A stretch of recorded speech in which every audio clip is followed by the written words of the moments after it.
অতিথি আপ্যায়নে পরিবেশন করতে পারেন বেগুন দিয়ে বানানো নতুন একটি পাকোড়া। বেগুন হালকা ভেজে বানানো মজাদার এই পাকোড়া আপনার স্বাদে নিয়ে আসবে বেশ বৈচিত্র্য। আমি একটা বেগুন ঠিক এভাবে কেটে নিচ্ছি। বাজারে অনেক রকমের বেগুন পাওয়া যায়, আপনারা যে কোনো বেগুন দিয়ে এই রেসিপিটি বানাতে পারবেন।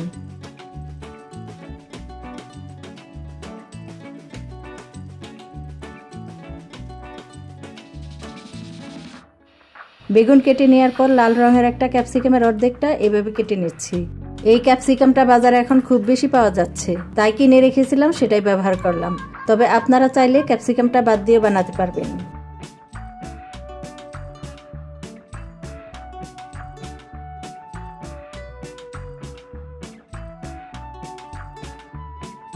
এবার চুলায় প্যান গরম করে সামান্য তেল দিয়ে 1 চা চামচ রসুন কুচি দিচ্ছি। সাথে দিচ্ছি পেঁয়াজ কুচি 1/2 কাপ পরিমাণ। পেঁয়াজটাকে নেড়ে কিছুক্ষণ জাল করে নিতে হবে, যাতে পেঁয়াজটা নরম হয়ে আসে।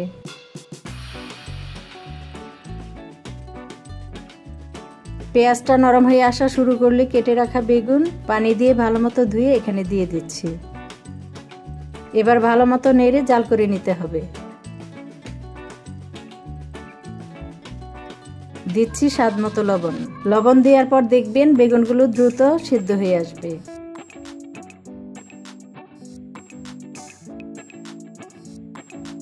দিচ্ছি সামান্য আদা ভাঙা শুকনো মরিচ, সাথে আরো যাবে 1/2 চা চামচ গোলমরিচ গুঁড়া। চুলার আঁচ মিডিয়ামে রেখে ভালোমতো জাল করতে হবে। বেগুনটা আস্তে আস্তেই থাকবে, বেশি গলা গলা করা যাবে না।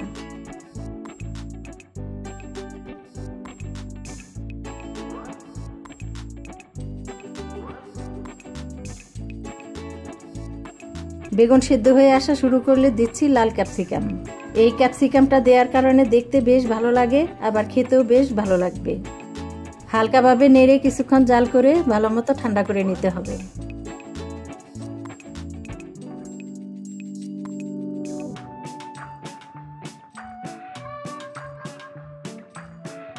দুই থেকে 3 মিনিট জাল করার পর এভাবেই রেখে ঠান্ডা করে নিচ্ছি। এবার একটা বাটিতে নিচ্ছি একটা ডিম।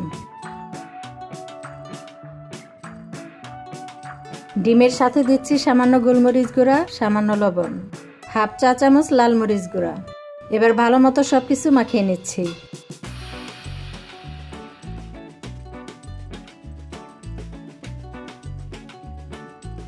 ভালোমতো মাখিয়ে নেওয়ার পর এখানে দিব 1 কাপ ময়দা আর 1/2 কাপের কম বেসন।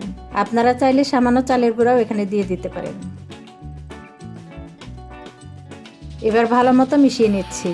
সাথে সামান্য পানি দিয়ে গোলা বানিয়ে নিব। পানি অল্প পরিমাণে কয়েকবারে দিয়ে মাখাতে হবে, যাতে বেশি পাতলা না হয়ে যায়।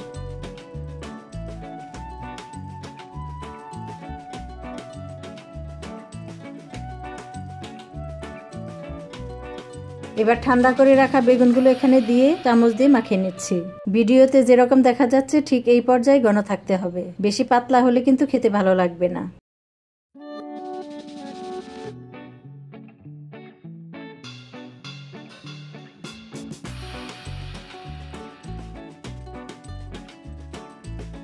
ভালোমতো মাখানোর পর আমি চামচ দিয়ে আপনাদের একটু দেখিয়ে দিচ্ছি। এবার গরম তেলে ভেজে নিব। 1 চামচ পরিমাণ মিশ্রণ নিয়ে আরেকটা চামচ দিয়ে গরম তেলে এভাবে দিয়ে দিচ্ছি। একটা প্যানে যতটুক দেয়া যায় সেই পরিমাণ দিয়ে ভেজে নিতে হবে।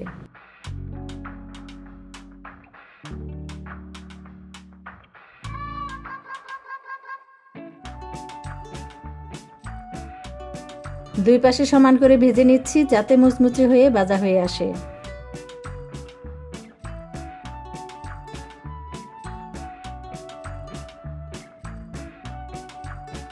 সবগুলো ভাজা হয়ে আসলে তেল জড়িয়ে উঠে নিচ্ছি। গরম গরম খেতে পারলেই বেশি ভালো লাগবে। রেসিপিটা ভালো লাগলে সবার সাথে শেয়ার করে দিবেন। ভালো লাগলে একটা কমেন্ট করে জানাবেন। আজকের মতো বিদায় নিচ্ছি, ফিরে আসবো নতুন কিছুর সাথে। আশা করি ভালো থাকবেন, সুস্থ থাকবেন। আল্লাহ হাফেজ।